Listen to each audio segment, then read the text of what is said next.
The Dan Yorke State of Mind program is brought to you in part by Lookout Rhode Island and Takeo Comfort Solutions. Good evening and welcome to my State of Mind. I am Dan Yorke. Again, the focus this evening is small business because the clock is ticking on so many small businesses in this state and, of course, the economy. While the virus continues to rise and infection rates are exploding, we have a real need here to get triage to the small businesses. Last week, Governor Raimondo announced a $50 million program for the businesses to give them some dough during the pause time that we are now in for the next 2 weeks. There's been a lot of need prior to the pause. The $50 million that the governor set aside for the Restore Rhode Island program in July is yet to be emptied. $50 million set aside and only $30 million distributed, which is incredible. Because if it was working well, like in New Hampshire, where they simplified a process and dumped $400 million into the economy, our $50 million should have gone lickety-split.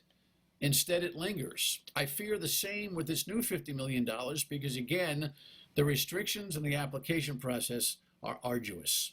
The only public official that talks about this, the only one, is Lieutenant Governor Dan McKee, who has been here on a number of occasions to ask the questions and to offer a plan.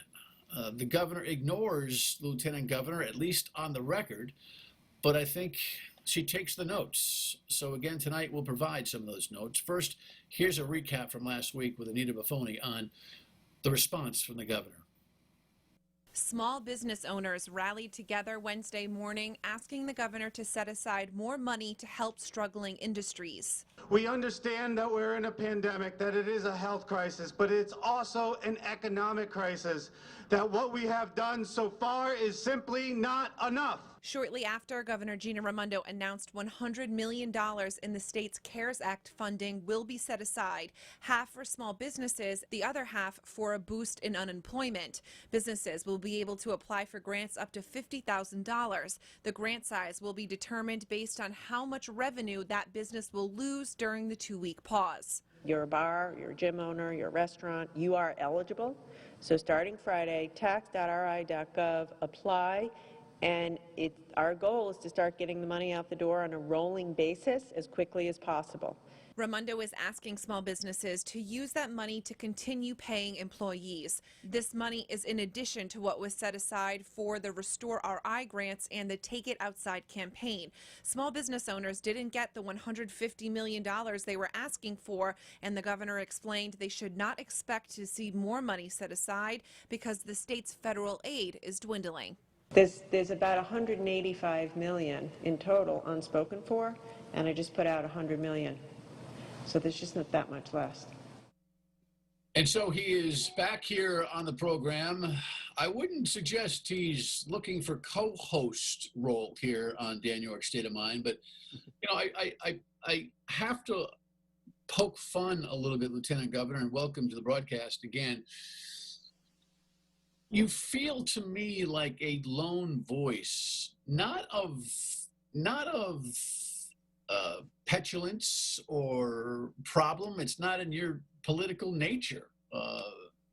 It just seems that there aren't many voices in media, in the political community, in leadership, anywhere that are asking the hard questions about the way we're going about dealing with small business. And I think your voice is necessary. Do you feel lonely at times about this whole thing? Well, I don't think it's lonely because I certainly got a lot of company with the small businesses we're working with, and Sure. The voices that they're providing are strong. The frustration is the work that has been done, not just by our office, but primarily by the small businesses, Dan. You know, bulletin boards went up in March. Hundreds of thousands of people saw the small business issue, and then a petition was delivered in July, and letters have been sent on, and then a car rally, happens, which was well attended in the COVID, safely in the COVID conditions, and yet, leadership, in particular the governor, has not recognized the small business group. So that's frustrating.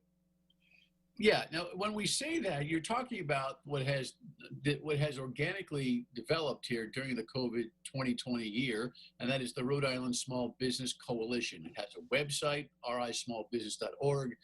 It was formed literally grassroots, and yes, in coordination with your office, simply because you were setting up conference calls earlier in the year, asking anybody who was a small business to join in, because that is the charge of your office, and it kind of grew from there. Remind everybody. Yeah, so we've been having weekly calls since March with the SBA, with the different department heads, with small businesses, and organically, as you said, the Rhode Island Small Business Coalition grew out of that. And as a result, there's thousands of businesses that are involved, and they register at rismallbusiness.org. And they've been very, very active, Dan, with our office to get a voice for the small business community. And the governor has been very slow to recognize it. I mean, the other day, I think at the press conference, she was asked about the car rally that was organized by the coalition, and she dismissed it and she didn't recognize it. That's very frustrating for these small businesses. And I believe that the different types of efforts that have been made by the governor, with grants and that type of things, that reflects that attitude that they're just not recognizing the needs of the small businesses, making it far more difficult to access these grants. We were basically the first ones to say that the $1.25 billion of federal dollars, Dan, that were appropriated could not be used to plug a hole in the budget. It took a long time before people realized that, but we were saying this for months, and that those dollars could be used to help small businesses with grants. And it's been a slow process, and there's a lot of false starts that are going on, and as a result, the small businesses are not getting the money as quickly as they need to get it. Okay, so I think those who have casually followed the news while coping with their own challenges during 2020, and everybody's inundated with their own pressure. Everybody's got a way of changing how they're doing business. Worrying about the virus itself, worrying about their own health, their family members' health, loved ones who have been sick, God forbid, but we know how many have passed. Yep. There's a whole bunch of stuff that's on the everyday Rhode Islander's mind. And so when they watch television, or they read newspapers or listen to the radio, and they hear, hey, the governor 5 months ago, set up a $50 million fund for grants for small business. And then they hear last week that during the pause that we are now in for a 2-week period of time, the governor is establishing a $50 million triage program for businesses. They see those headlines and they ask, what is the lieutenant governor talking about? She's brought money to the table. Square that, please.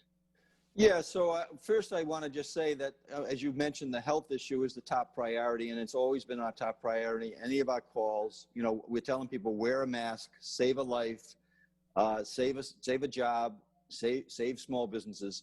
So the health issue is the top priority. We know that to be true. So I don't want to, put that in a spot where it's not a priority. It is a priority. So, but the small business issue, because those monies were available, the federal dollars, when the governor appropriated $50 million in early July and has only distributed about $30 million of that, that's a slow process. And so the businesses not only are struggling to get the dollars because of the complication of the application process, and then when another $50 million comes onto the table for the pause, and a lot of that money should have went into the Restore Rhode Island program, Dan, and that those grants, second and third checks should have went to businesses, and then there should have been a box that, hey, I was closed down in the pause, and then another check should have went to that company.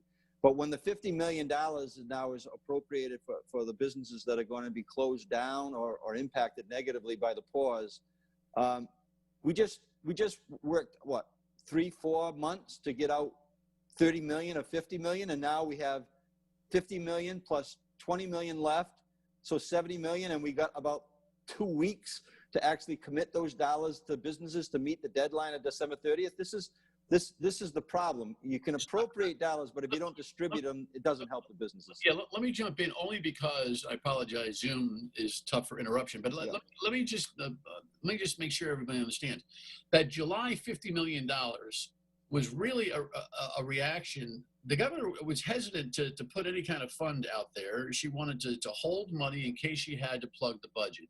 The design of the federal grant CARES Act, the $1.25 billion that was sent to Rhode Island, eliminates that as a use. And while you were crying that from the beginning, it's only in the last, I don't know, month that the General Assembly, fledgling to state and others are saying, hey, by the way, you can't use it for that. It was supposed to stimulate the economy and, attack the virus. So she didn't react right away to that. But after the pressure by the coalition, which she ignored in terms of recognition, but acted with that $50 million. Yeah. That was the Restore Rhode Island grant program, folks. So that's the first 50, and it took her. Can you imagine, with the challenge of this economy, that $50 million, as Senator Lou DePalma said to me the other day, should have gone like that. It should have been exhausted immediately. Instead, it took months and months, and still there's 20 million of that fund left because of the arduous nature of the application and the restrictions for certain business. This new 50 is only designed to help people in the pause. And I guess what the point that you've been making and I've been making is there's a whole gap of money addressing those small businesses all through 2020. It should have been $100+ million. New Hampshire put $400 million of that grant money into their economy. So I just, it's frustrating for you because you understand the mechanics and been pushing from your spot. And when you push, it comes out in a different version from the governor, but it's a reaction to the push.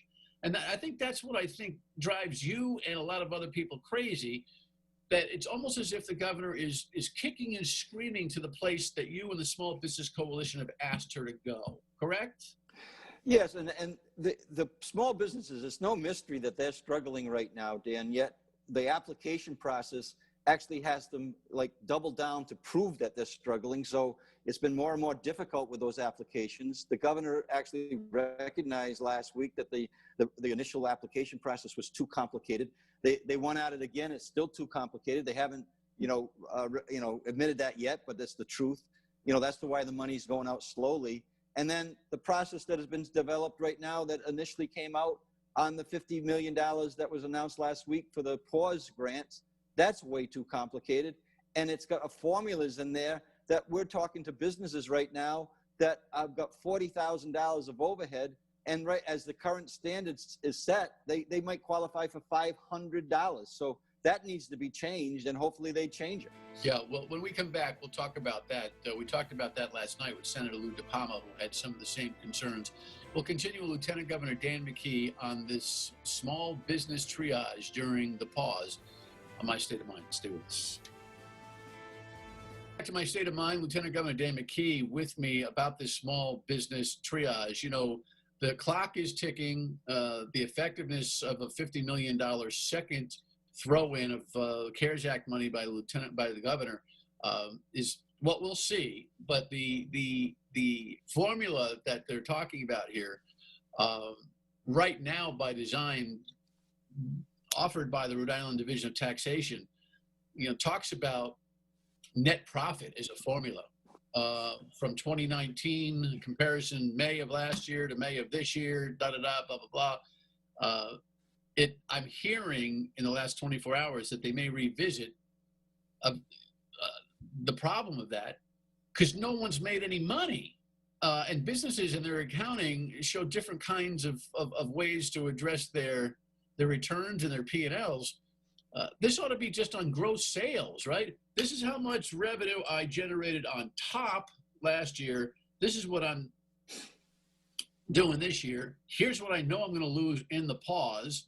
And just it got to be 3 lines and go, And so I'm telling the truth under penalty of perjury. I'm telling the truth. And by the way, from a small business perspective, name me a category of business that's flourished in 2020. I mean, the busy work of this is insane, it seems to me. Well, the having to prove that if you're closed, having to prove that the actually been damaged is it's just ridiculous, right? So, I mean, we've been saying for a while, you have two programs, the Restore Rhode Island grant program and now the Pause program. You should have overhead. Overhead should be weighted equally to payroll. So you have businesses who have large overheads, but they can't use that to qualify for more dollars on the Restore program.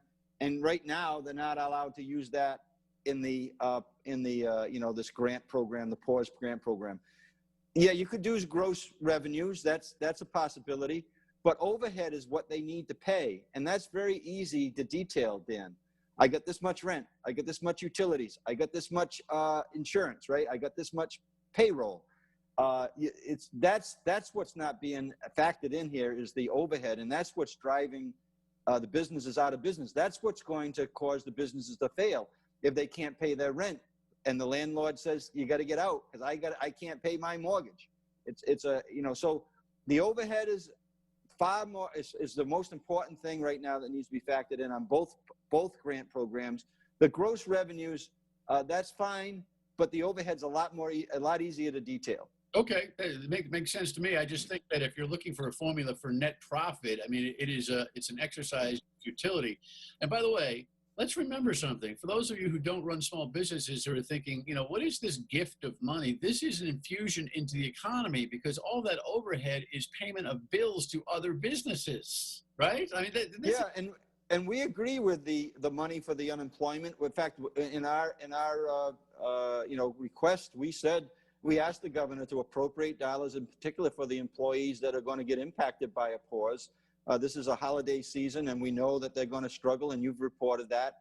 So the idea of $50 million going into the unemployment, helping with as people are going to potentially lose their benefit, that makes sense to us. That makes sense to me, and we called for that. So, but let's not play it like it's $100 million to help the small businesses. This is a $50 million program that's got off the ground very slowly for the grants for the small businesses that have been impacted. And then it's a $50 million unemployment benefit program. They're two different distinct things, and yet they were brought into the same number. Just like in July when she mentioned that, the governor said there was 100 million plus going to small business. No, 50 million went to small business, 45 million went to labor, to training, job training, and other factors. And yet we still don't know. No one can tell us, Dan, how much has been spent and how much has been appropriated. We're all over the map with it, right? We still are all over the map. So where's the accountability? And that's one of the problems right now as well. All right. When we come back, this long, cold winter that we are about to embark on brings all sorts of challenges. We'll get the Lieutenant Governor's perspective on how we muddle through toward a vaccine when we continue. Stay with us. Welcome back. Lieutenant Governor Dan McKee is with us. Well, grant programs at 50 and supplemented by $50 million of unemployment and all that. Basically, let's remember something. At the end of 2020, meaning by Christmas, there's no Federal CARES Act money left. Either we use it or lose it and have to send it back until and unless another stimulus program comes. And gosh knows what Washington is doing, amongst itself, all the politics and the challenges between the transition and what the Senate's doing and the race in Georgia. And holy cow, what are we going to do here in terms of just holding on to our businesses until and unless we get a vaccine? I mean, obviously there's a health issue. Our hospitals are now doing an overflow deal on the way out in Cranston and at the convention center. And that's a concern. The governor's got a plan for that. But how are we going to hold this together? Yeah, Dan, the infection rate is going up sharply. That's why we've been saying, look, wear a mask, save a life, save a job, save a small business. That's been the theme for the last several weeks. But we also got to come to terms. Something's happened in Rhode Island that has created an infection rate that is higher, significantly higher than our bordering states in New England. So, we got to really come to terms with why. The governor has, taken on a big task on her own shoulders. She's been basically running the whole show in terms of whether it's distribution of the CARES Act money or oversight of the infection rate. So we need to make sure that we need to take a second look at this, right? The infection rate not only is causing the health issues, which is the priority, but it's causing an unhealthy economic environment as well. So you mentioned the vaccines. Yes, we need to make sure we roll those out. Let's make sure that we do what we didn't do and engage the municipal leaders. Let's make sure those municipal leaders are engaged in that vaccine distribution strategy. I believe that's happening, but right now we haven't gone to our municipal leaders in a way that we should have on the grants or on the health issue. I think that the community buy-in right now is tired, and the governor mentioned that there's a COVID fatigue. Well, unfortunately right now, because there's a governor fatigue that in terms of just listening, and so we got to figure out how to restructure that to make sure that we're safe, the vaccine is distributed in a way that makes sense, and up to that point when the vaccine's available, we need to really rethink the strategy of getting the buy-in from our general public about how important it is that they follow the rules. Well, one thing would be to say, stop saying follow the rules. Yes. Listen, you can't do it from a microphone, Dan. You got to be out. You got to be out, and then not to be using the municipal leadership to build civic buy-in from all the civic leaders, whether it's Little League presidents or Boys and Girls Club or church groups or chorus groups. They all need to be engaged here in a way that they're not right now. And unfortunately, as I'm going around, we don't like to say it, but they've tuned out the messages that's coming from the microphone. Many people have. Right. Well, to be continued. Lieutenant Governor, thank you. Appreciate it. The final word when we come back. Stay with us. Continue to follow the cash flow for the small businesses in Rhode Island. Again, if you are a small business, go to the Division of Taxation website and apply. We'll talk to you on the radio at 3 until 6 on WPRO and back here tomorrow night. Thanks.